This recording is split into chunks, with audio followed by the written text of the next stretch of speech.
आप देख रहे हैं अमेज नाउ। कहा जाता है कि स्वास्थ्य ही धन है। पहला सुख निरोगी काया।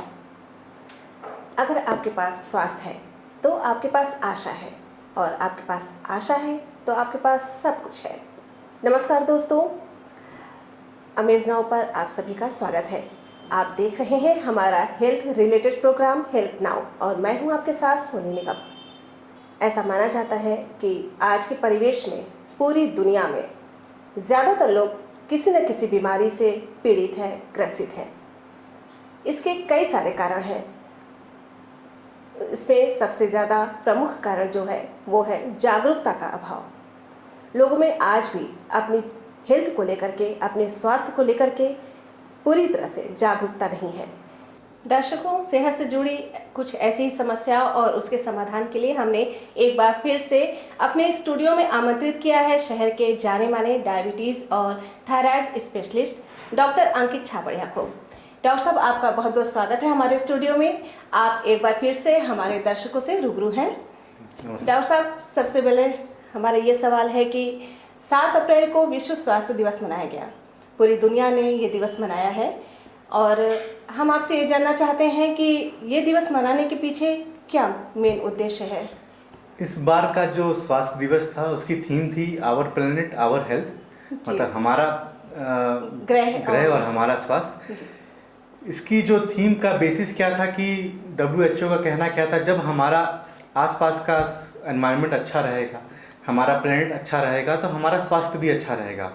तो ज़रूरी क्या है कि सबको अपने आसपास घरों में, घरों के बाहर गंदगियों से दूर, गंदगियों को हटाना चाहिए, कूड़ेदान में कूड़ा डालना चाहिए, स्वास्थ्य के लिए पेड़ लगाने चाहिए, नालों को ढकना चाहिए, और ड्रेनेज अच्छा रखना चाहिए, सड़कों पे भी सफाई रखनी चाहिए, घर में भी सफाई रखनी चाहिए, घरों में भी प्लांट्स लगाने चाहिए ताकि आपको शुद्ध हवा मिल सके, शुद्ध खाना खाना चाहिए, और इसी कारण से जो है आपका स्वास्थ्य भी शुद्ध रहेगा, आपका स्वास्थ्य भी अच्छा रहेगा।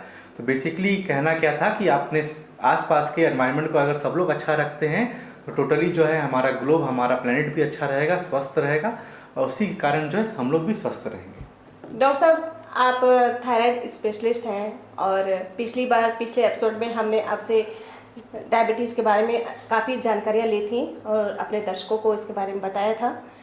तो इस बार हम थायराइड पर कुछ जानकारी अपने दर्शकों को देना चाहते हैं। सबसे पहले ये बताइए कि थायराइड के लिए कौन कौन से कारक जिम्मेदार हैं। थायराइड किन वजहों से होती है? देखिए, थायराइड कई प्रकार के होते हैं जनरली, ठीक है। दो मुख्य प्रकार के थायराइड, जिनको थायराइड की बीमारियां बोला जाता है, वो एक है हाइपोथायराइडिज्म, एक है हाइपरथायराइडिज्म। हाइपोथायराइडिज्म मतलब कि आपका जो थायराइड का ग्रंथ है वो कम काम कर रहा है। हाइपरथायराइडिज्म मतलब जो थायराइड का ग्रंथ है वो ज़्यादा काम कर रहा है। कारण कई सारे होते हैं। एक कारण ऑटो इम्यून भी है, मतलब आपका शरीर ही जो है आपके ग्रंथ के अगेंस्ट एंटीबॉडीज बना रहा है, जिसके कारण से आपको थायराइड की बीमारियां होती हैं। दूसरा आपका एनवायरनमेंट है, ठीक है, प्रदूषण है, इडियोपैथिक है, बिना किसी कारण के भी हो सकता है। और दूसरा होता है सिक थायराइड सिंड्रोम, मतलब क्या होता है कि आपको बीमारियां कुछ और है, जैसे आपको लंबे समय से फीवर चल रहा है, आपको लंबे समय से कोई और बीमारी भी चल रही है, उस कारण से भी थायराइड हो सकता है। डायबिटीज़ जिनको लंबे समय से, उनको भी थायराइड की बीमारियां हो सकती हैं जी। उल्टा भी है, जिनको लंबे समय से थायराइड है उनको डायबिटीज़ भी हो सकता है। मतलब दोनों एक दूसरे के लिए जिम्मेदार हैं जी, कुछ हद तक। इसके लिए थायराइड से मतलब क्या क्या प्रॉब्लम्स सामने आते हैं, क्या क्या प्रॉब्लम फेस करना पड़ता है लोगों को? देखिए, थायराइड के जो मेन लक्षण हैं, जैसे मैंने बोला, जो हाइपोथायराइडिज्म होता है जिसमें थायराइड आपका ग्रंथ कम काम करता है, उसके मेन लक्षण में सबसे पहला है कि आपका वजन बढ़ता है जी, और आपको कमजोरी बहुत लगती है, आलसपन बहुत होता है, चिड़चिड़ापन होता है, बदन दर्द रहता है, हमेशा सोने का मन करता है, काम में मन कम लगता है, पढ़ाई में मन कम लगता है। महिलाओं में पीरियड्स की प्रॉब्लम होती है, प्रेग्नेंट होने में प्रॉब्लम होती है, प्रेग्नेंट होने के बाद अबॉर्शन के रिस्क बढ़ जाते हैं, और बाकी प्रेगनेंसी समस्या छोड़ करके बाकी सारी समस्या आदमियों में भी देखी जाती है। और जहाँ तक हाइपरथायराइडिज्म है, हाइपरथायराइडिज्म जिसमें आपका ग्रंथ ज़्यादा काम करता है, उसमें आपका वजन ज़रूरत से ज़्यादा कम हो जाता है, आपका वेट लॉस होता है, आपको पसीना बहुत आता है, शरीर थर थर काँपता है, ट्रेमर्स आते हैं शरीर में, दिल की धड़कन बढ़ी रहती है, तो हमेशा दिल धक धक करता रहता है। घबराहट बेचैनी ज़्यादा रहती है और ज़रूरत से ज़्यादा गर्मी आपको लगती है। इसमें भी आपको पीरियड में प्रॉब्लम होती है, प्रेगनेंसी रिलेटेड प्रॉब्लम होती है, अबॉर्शन का रिस्क हाई रहता है। निसंतानता इसकी एक लक्षण है। कई लंबे समय तक आप ट्राई कर रहे हो, बच्चे ना हो, तो हो सकता है आपको थायराइड की प्रॉब्लम हो। डॉक्टर साहब, कुछ लोगों को चलने में सांस फूलने लगती है और या सीढ़ियाँ चढ़ रहे हैं तो सांस की बीमारी मतलब सांस फूल रहा है, तो क्या इसके लिए भी थायराइड जिम्मेदार है? देखिए, थायराइड का सच लक्षण सांस फूलना नहीं है, पर क्योंकि हाइपोथायराइडिज्म में आपका वेट बढ़ता है ज़रूरत से ज़्यादा। जब आपका वजन इतना ज़्यादा हो जाता है कि जो आपकी हाइट है उसके अनुसार आपका बीएमआई ज़्यादा है, मतलब आपका शरीर वो वजन नहीं उठा पा रहा है, तो आप जब सीढ़ियाँ चढ़ते हैं या लंबे समय दौड़ते हैं या लंबा काम करते हैं तो आपकी सांस फूलने लगती है। तो वो जो सांस फूल रही है उसका कारण थायराइड नहीं है, उसका कारण आपका वेट है। वो थकावट महसूस होने लगती है हर काम में, कोई भी काम करते हैं तो और जब आपका थकावट होती है, वेट ज़्यादा होता है, तो आपका जो लंग्स है वो एक्सपेंड नहीं कर पाता जितना उसको करना चाहिए, इसलिए आपको सांस भी फूलती है। प्रेगनेंसी में भी थायराइड का कौन से कारक जिम्मेदार है? मतलब अगर कोई प्रेग्नेंट होना चाह रहा है और उसे थायराइड है और वो प्रेगनेंसी में उसको प्रॉब्लम क्रिएट हो रही है थायराइड की वजह से, तो इसको कैसे पता लगाया जा सकता है? देखिए, थायराइड दो तरह से प्रेगनेंसी में या उसके पहले इफेक्ट करता है। एक, अगर आपको पहले से थायराइड है तो हो सकता है कि आपका अगर थायराइड कंट्रोल ना हो तो आप प्रेग्नेंट ना हो पा रहे हो, ठीक है। तो अगर आपको कई साल से आप ट्राई कर रहे हैं, आप प्रेग्नेंट नहीं हो पा रहे हैं, तो आप ज़रूर से अपना थायराइड जांच कराइए, ठीक है। और अगर आपको थायराइड नॉर्मल भी आता है, पर अगर आपका TSH वैल्यू जो है 2.5 से ऊपर है और आप 3-4 साल से ट्राई कर रहे हैं, आप थायराइड प्रेग्नेंट नहीं हो पा रहे हैं, तो ज़रूरी है कि आप थायराइड के स्पेशलिस्ट से मिलिए और अपना थायराइड के वैल्यू 2.5 से नीचे लाइए। वो ज़रूरी है, प्रेगनेंसी में हेल्प करता है। दूसरा क्या है कि अगर आपको पहले से थायराइड था, आप प्रेग्नेंट हो गए, तब प्रेगनेंसी में क्या करना चाहिए? तो 9 महीने की प्रेगनेंसी में आपको हर 4 से 6 हफ्ते पे थायराइड की जांच करानी चाहिए। अपने डॉक्टर से संपर्क करना चाहिए ताकि आपका थायराइड वैल्यू कंट्रोल में रखें, क्योंकि एक थायराइड के कारण आपको अबॉर्शन का रिस्क हाई रहता है। जिनको पहले से थायराइड की समस्या नहीं होती है, उनको भी प्रेगनेंसी के दौरान थायराइड हो सकता है। उस थायराइड की खास बात क्या है कि वो प्रेगनेंसी के दौरान ही रहता है। प्रेगनेंसी के दौरान आप दवा चला लीजिए, उसको कंट्रोल कर लीजिए, ताकि आपके बच्चे के शारीरिक और मानसिक विकास अच्छे से हो और बच्चों का अबॉर्शन का रिस्क भी कम रहे। और अच्छी बात क्या है कि जो थायराइड प्रेगनेंसी के दौरान होता है वो डिलीवरी के बाद वो खत्म हो जाता है, तो आपको डिलीवरी के बाद दवा कंटिन्यू नहीं करनी पड़ती है। तो क्या इसका असर बच्चे में भी देखा जा सकता है? जी, अगर माँ को थायराइड है और वो कंट्रोल नहीं है और अगर अबॉर्शन नहीं हुआ, तो बच्चे का शारीरिक और मानसिक दोनों का डेवलपमेंट जो होता है माँ के पेट में कम होता है। तो उसके कारण से क्या होता है, बच्चा हो सकता है कि भविष्य में मंद बुद्धि पैदा हो, इतना तेज ना रहे जितना होना चाहिए। शारीरिक रूप से भी थोड़ा सा ऐसा नहीं है कि उसके हाथ पैर नहीं बनेंगे, पर शारीरिक रूप से भी हो सकता है थोड़ा सा कमज़ोर रहे। तो शारीरिक और मानसिक दोनों डेवलपमेंट जो है बच्चे का माँ के थायराइड के ऊपर से डिपेंड करता है। डॉक्टर साहब, ऐसा भी है क्या कि इस थायराइड की बीमारी को पूरी तरह से क्योर किया जा सकता है दवाओं से या योग व्यायाम से? पूरी तरह से ये क्योर होने वाली बीमारी है या सिर्फ कंट्रोल ही किया जा सकता है? देखिए, जहाँ तक योग और एक्सरसाइज का सवाल है, हर एक बीमारी में जो भी हार्मोन रिलेटेड बीमारियाँ हैं, जैसे आपको थायराइड हो गया, हाइपो डायबिटीज़ हो गया, हाइपरटेंशन हो गया, कार्डियक बीमारियाँ हो गई, इन सब बीमारियों में योग और एक्सरसाइज का अपना अलग अलग रोल है। आपको कोई भी बीमारी हो, आपको एक्सरसाइज ज़रूर करना चाहिए। हर एक बीमारी में एक्सरसाइज आपको फ़ायदा ही करेगी। जहाँ तक हार्मोन रिलेटेड बीमारियाँ होती हैं, 80 to 90% चांसेस ये होती हैं कि हार्मोन रिलेटेड बीमारियाँ सिर्फ कंट्रोल की जा सकती है। जैसे डायबिटीज़ है, थायराइड है, उनको आप कंट्रोल कर सकते हैं दवाओं से, पर वो जड़ से जनरली दूर नहीं होती हैं, ठीक है। पर अगर आपने एक्सरसाइज अच्छे से किया है, आप खाने पीने पे परहेज कर रहे हैं, एक्सरसाइज कर रहे हैं, तो जरूर से ये आपको डेवलपमेंट होता है कि आपको दवाओं का लोड आपके कम हो जाता है, मतलब कम से कम दवाओं में आपकी बीमारियां कंट्रोल हो जाती हैं। तो जनरली क्या है, आपने देखे डायबिटीज़ में देखा है, लोग 6-6 7-7 दवाएं लेते रहते हैं तब भी शुगर कंट्रोल नहीं है जी। कुछ लोग एक ही दवा लेते हैं तब भी शुगर कंट्रोल है। कारण क्या है, जो एक दवा ले रहे हैं शायद वो एक्सरसाइज ज़्यादा कर रहे हैं, परहेज अच्छा कर रहे हैं। तो 6-6 दवा ले रहे हैं, वो एक्सरसाइज भी कम कर रहे हैं, परहेज भी कम कर रहे हैं। सेम चीज़ थायराइड में भी होता है। अगर आप एक्सरसाइज करते हैं तो आप अपना वेट लॉस करते हैं, तो कम से कम डोज में आपका थायराइड कंट्रोल रहता है। दर्शकों, वक्त हो चला है छोटे से ब्रेक का। ब्रेक के बाद हम फिर डॉक्टर साहब से कुछ जानकारियाँ लेंगे। तब तक के लिए आप कहीं जाइएगा मत, देखते रहिए amaze now. Chhaparia diabetes and thyroid centre, Chhapariya hospital, Betiahata, Gorakhpur.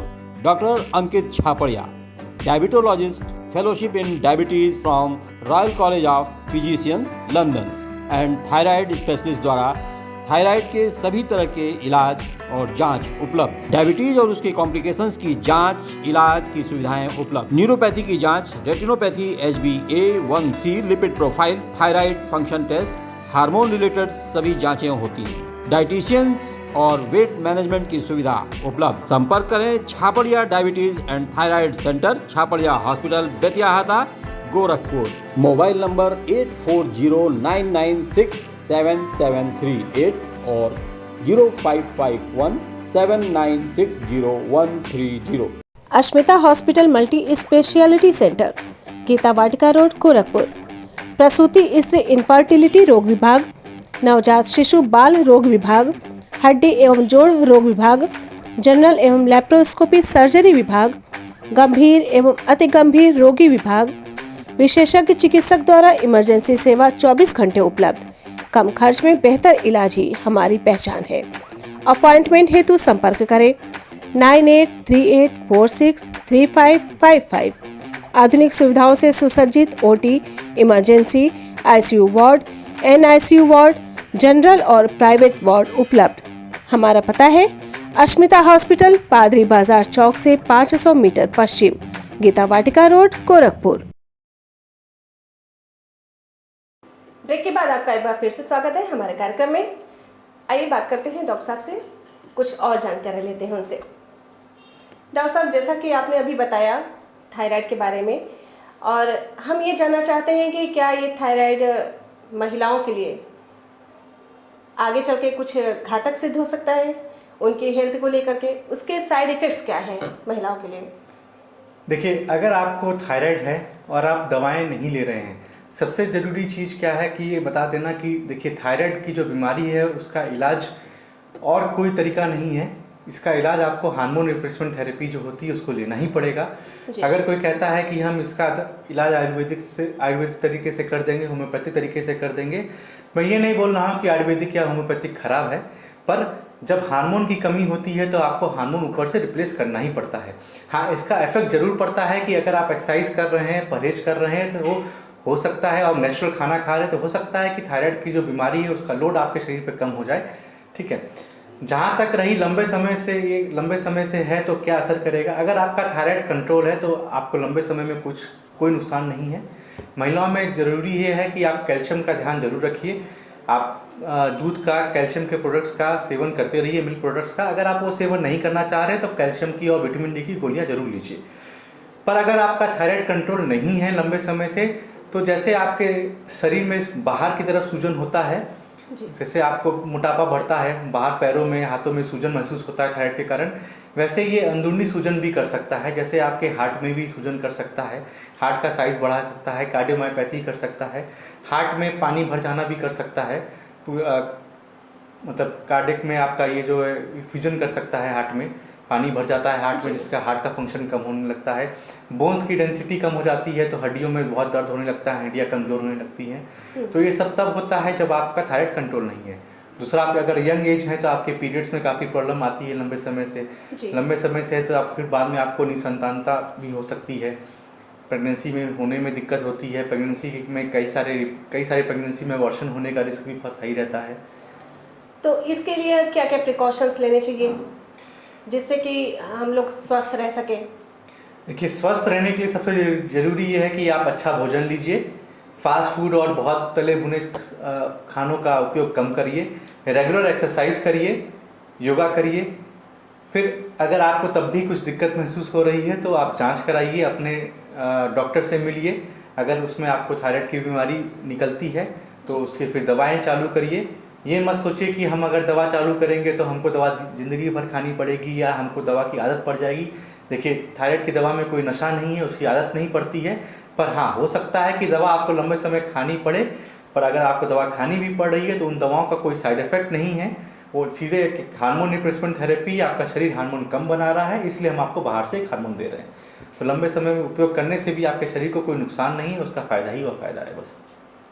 एक सवाल ये भी उठता है कि थायराइड की जांच कब तक कब कितने समय के अंतराल पर करनी चाहिए, करवानी चाहिए? देखिए, जब आपको थायराइड की बीमारी पहली बार मालूम चली, उसके बाद आपने दवा चालू की, तो आपको 4 से 6 हफ्ते के बीच में दोबारा जांच करानी चाहिए।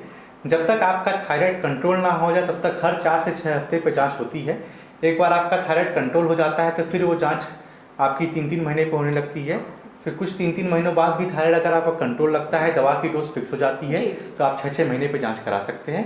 पर ज़रूरी ये है कि आपका 6-6 महीने पे जांच हो, क्योंकि जब थोड़ा बहुत थायराइड फ्लक्चुएट करता है तो हो सकता है आपको लक्षण तुरंत ना महसूस हो, अनटिल अनलेस वो बहुत ज़्यादा बढ़ जाता है तब आपको लक्षण महसूस होता है। इसलिए जांच एक रेगुलर इंटरवल पे, जैसे आपके डॉक्टर ने बोला, उसको कराते रहिए, ताकि एक आपको एहसास हो कि आपका थायराइड कंट्रोल चल रहा है कि नहीं चल रहा है।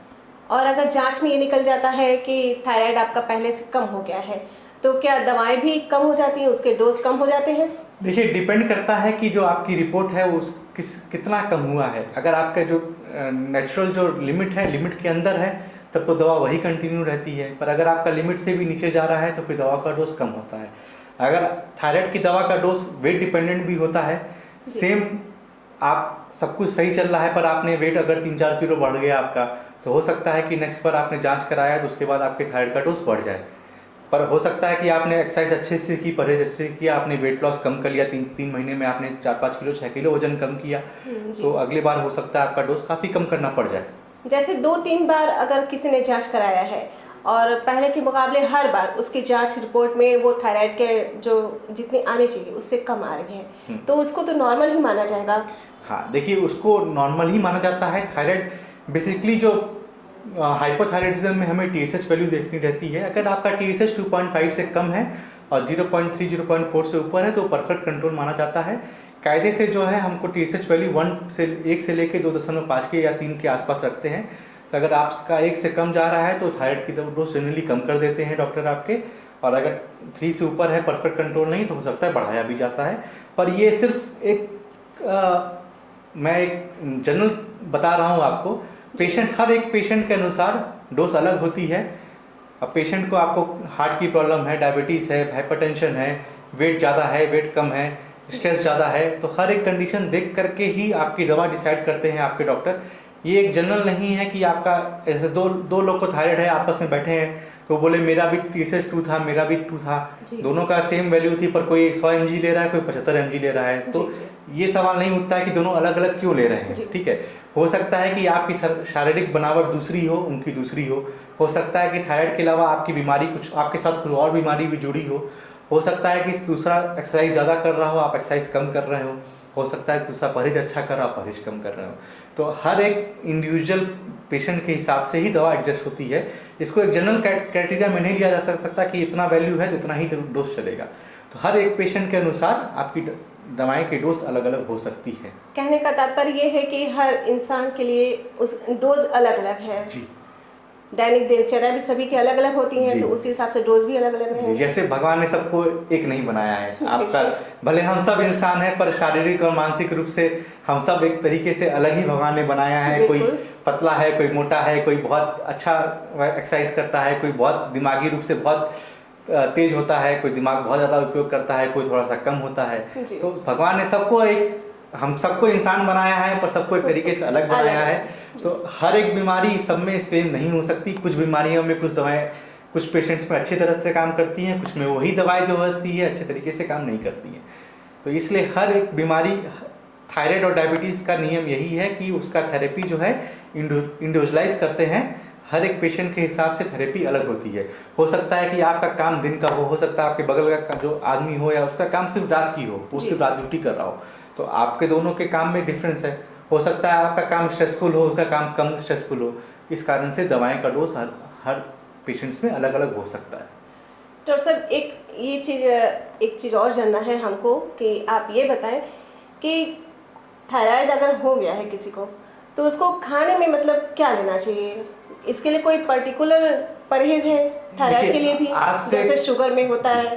जी, आज से कई सालों पहले आप लोगों ने भी पेपर में, न्यूज़ में भी देखा होगा कि गॉइटर की बीमारी बहुत उपलब्ध थी, लोगों के गले में काफ़ी सूजन हो जाती थी। हाँ जी। तो वो एक कारण था कि उस समय भारत में आयोडीन की कमी रहती थी खाने पीने में। जनरली आयोडीन जो है हमारे यहाँ सी फूड में मिलता है, तो समुद्र के किनारे लोग मछलियाँ जो खाते थे उनमें आयोडीन की कमी नहीं होती थी, पर हमारे तरफ के एरिया में लोगों में आयोडीन की कमियाँ थी। उसके बाद सरकार ने आयोडीन युक्त नमक का वो चालू किया, प्रोग्राम चालू किया। उसके बाद थायराइड संबंधित जो क्वार्टर है उसकी संभावनाएं कम होते लगी। पर अगर आपको थायराइड है, खाने में परहेज जो करना है, अगर आपको हाइपोथायराइडिज्म है, वजन बढ़ाने वाला थायराइड है, उसमें मेन चीज़ क्या है कि आपको अपना वेट जरूर काबू में रखना पड़ेगा। वेट आपका थायराइड, भले आपका थायराइड कंट्रोल हो जाए, आपका वेट कंट्रोल नहीं होगा। आप हमेशा बोलेंगे कि हम तो थायराइड की दवा खा रहे हैं, हमारा थायराइड ठीक भी चला, तब भी मेरा वजन बढ़ता रह रहा है। कारण क्या है कि आप बीमारी तो कंट्रोल कर लिए, पर आपने उसके लक्षणों के लिए आपने एक्सरसाइज नहीं की। तो वेट लॉस और सूजन जो है थायराइड में आप तभी कर सकते हैं जब आप अच्छे से एक्सरसाइज करें। खाने पीने में ध्यान क्या रखना है कि जनरली आपको थायराइड की बीमारी हो या ना हो, अगर आपका वजन ज़्यादा है तो आपको तेल घी मसाले वाली चीज़ें कम खानी चाहिए। फ्राइड चीज़ें जैसे समोसा हो गया, पकौड़ा हो गया, वो सबका सेवन कम करना चाहिए। इसमें चावल भी नहीं खाना चाहिए। चावल जनरली डेली उपयोग मत करिए, अपना ओकेजनली आप कर सकते हैं। दूसरी चीज़ क्या है कि आप फास्ट फूड का सेवन कम करिए, पिज़्ज़ा हो गया, बर्गर हो गया। पैकेज्ड ड्रिंक्स जो आती हैं, कोल्ड ड्रिंक्स हो गई, इन सब चीज़ों का इस्तेमाल करिए, उसमें बहुत हाई शुगर कंटेंट होता है, कैलोरी बहुत हाई रहती है। तो आपको वेट लॉस करने के लिए कुछ चीज़ों का जो आप वेट बढ़ाते हैं, लॉस के लिए दवाइयाँ लिए जा सकते हैं कि नहीं इसमें? देखिए, वेट लॉस की जो दवाएं आती हैं वो सपोर्टिव रोल करती हैं। अगर मैं चाहूँ कि मैं बैठा रहूँ और मैं वेट लॉस की दवा खा के मैं वजन कम कर लूँ, वो संभव नहीं है जी। तो वो सपोर्टिव रोल है। अगर आप एक्सरसाइज कर रहे हैं, परहेज कर रहे हैं, तब तो दवाएं और पाउडर कुछ आते हैं जो आपको हेल्प कर सकते हैं डाइट कंट्रोल करने में, एक्सरसाइज करने में। पर अगर मैं चाहूँ कि मैं दवा लूँगा मेरा वजन कम हो जाएगा, वो संभव नहीं है। अगर आप एक्सरसाइज नहीं करेंगे, अगर आप परहेज नहीं करेंगे, तो कुछ भी हो जाए, वेट लॉस नहीं हो सकता। डॉक्टर साहब, चलते चलते एक आखिरी सवाल आपसे ये जानना चाहते हैं कि थायराइड की दवाएं लंबे समय तक अगर लेने से उसके क्या साइड इफेक्ट होते हैं? देखिए, जैसे मैंने बताया कि थायराइड की दवाएं जो है आप हाइपो में जो खा रहे हैं वो सिर्फ एक हार्मोन रिप्लेसमेंट थेरेपी है। आपके शरीर में थायराइड का हार्मोन कम बन रहा है, इसलिए हम वो बाहर से दे रहे हैं आपको। हाइपरथायराइडिज्म में क्या होता है कि आपका थायराइड ज़्यादा काम कर रहा है, तो जो हम दवा जो देते हैं वो क्या करते हैं कि हम उस ग्रंथ को रोकते हैं ज़्यादा काम करने से। तो एक तरीके से उसको नॉर्मल काम करने की सुविधा देते हैं ताकि वो आपका नॉर्मल काम करे। तो इनका लंबे समय में कोई साइड इफेक्ट नहीं है, दवाओं का कोई साइड इफेक्ट नहीं है। पर अगर आपको लंबे समय से थायराइड है और अगर आपने उसको कंट्रोल नहीं किया है तो फिर उस बीमारी का साइड इफेक्ट आपको काफ़ी सारा है। जैसे आपको हार्ट की बीमारियां उसके कारण हो सकती हैं, आपको शुगर हो सकता है उसके कारण, आपको हड्डियों की बीमारियां उसके कारण हो सकती हैं। हाइपरथायराइडिज्म लंबे समय से कंट्रोल नहीं किया तो हो सकता है वो जा करके थायराइड कैंसर भी कर सकता है। पर वो ये सब चीज़ें तब हैं जब आपके बीमारियां कंट्रोल नहीं है। अगर आपको 15-20 साल से भी थायराइड है, आपने उसको परफेक्ट कंट्रोल करके रखा है, तो ये सब बीमारियां होने के रिस्क बहुत कम रहते हैं। डॉक्टर साहब, आप हमारे स्टूडियो में आए, आपने हमारे दर्शकों को इतनी उपयोगी जानकारियाँ दी, आपने अपना बहुमूल्य समय दिया हमारे इस कार्यक्रम को, इसके लिए आपका बहुत बहुत धन्यवाद।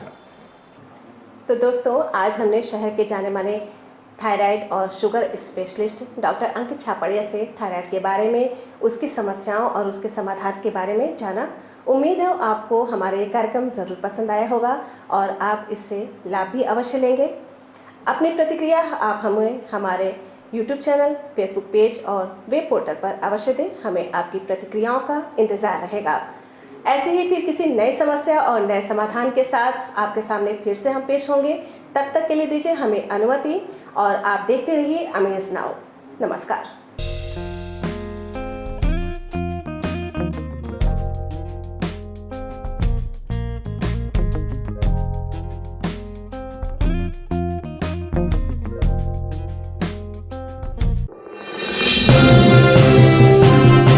आप देख रहे हैं अमेज नाउ।